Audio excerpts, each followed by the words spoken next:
7ই November জাতীয় ঐতিহাসিক বিপ্লব ও সংহতি দিবস উপলক্ষে আমরা দেখেছি যে ফরিদপুরের ন্যায় সারা জেলার কিন্তু বিভিন্ন স্থানে আমরা দেখেছি যে আলোচনা সভা এবং র্যালি অনুষ্ঠিত হচ্ছে। আজকে আমরা দেখেছি যে ফরিদপুরের মধুখালীতে এই যে আজকে 7ই নভেম্বর উপলক্ষে যে আলোচনা র্যালি অনুষ্ঠিত হচ্ছে, সেখানে আমরা দেখেছি যে বিশাল আয়োজন করা হয়েছে। মধুখালী উপজেলা বিএনপি এবং পৌর বিএনপির আয়োজনে কিন্তু আমরা দেখেছি যে বিশাল আলোচনা সভা এবং র্যালির আয়োজন করা হয়েছে। এখন আলোচনা সভা চলছে। আজকে এই আলোচনা সভায় প্রধান অতিথি হিসাবে উপস্থিত রয়েছেন ফরিদপুর 1 আসনের সাবেক সংসদ সদস্য, কৃষক দলের কেন্দ্রীয় কমিটির সহসভাপতি এবং এই ফরিদপুর 1 আসনের বিএনপি ধানের শীষের মনোনয়ন প্রত্যাশী খন্দকার নাসিরুল ইসলাম।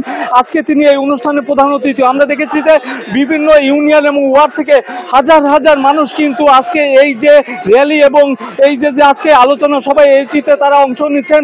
তো আমি যদি একটু কথা বলতে চাই আজকের অনুষ্ঠানের প্রধান অতিথি খন্দকার নাসিরুল ইসলামের কাছে, আমি জানতে চাই যে আজকে যে অনুষ্ঠান, এই অনুষ্ঠানে আমরা দেখেছি যে আপনি আপনার এলাকার যে ধানের শীষের জন্য আপনি দীর্ঘদিন যাবৎ কাজ করছেন, আপনি সাবেক এমপি ছিলেন, আপনি এই আসনের ধানের শীষের একজন মনোনয়ন প্রত্যাশী। তো আপনার সামনে নির্বাচনে আপনার এই যে ধানের শীষের যে প্রার্থী আপনি রয়েছেন, সেই প্রার্থী হিসাবে আপনি জয়ের ব্যাপারে আপনি আপনার এই 1 আসনে, যেহেতু আমরা দেখেছি যে এই 1 আসনটি আওয়ামী লীগের অধ্যুষিত, সেই আসনটিতে আপনি জয়ের ব্যাপারে আপনি কতটা সংগঠিত করতে পেরেছেন এবং আপনার সেই জয়ের পাল্লাটা কেমন?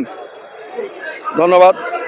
আজকে 7ই নভেম্বর, ঐতিহাসিক 7ই নভেম্বর, ভারতীয় আধিপত্যকে ধ্বংস করে দিয়ে এবং স্বৈরাচার মুজিবকে উৎখাত করে সিপাহী জনতা আমাদের প্রিয় নেতা মেজর জেনারেল জিয়াউর রহমানকে স্বৈরাচারের কারাগার থেকে মুক্ত করে এনেছিল। এই দিনটি হচ্ছে ঐতিহাসিকভাবে এ দেশের জন্য অত্যন্ত গুরুত্বপূর্ণ একটি দিন।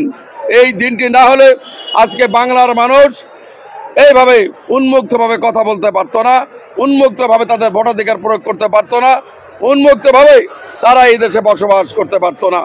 এটি আওয়ামী অধ্যুষিত এলাকা ছিল।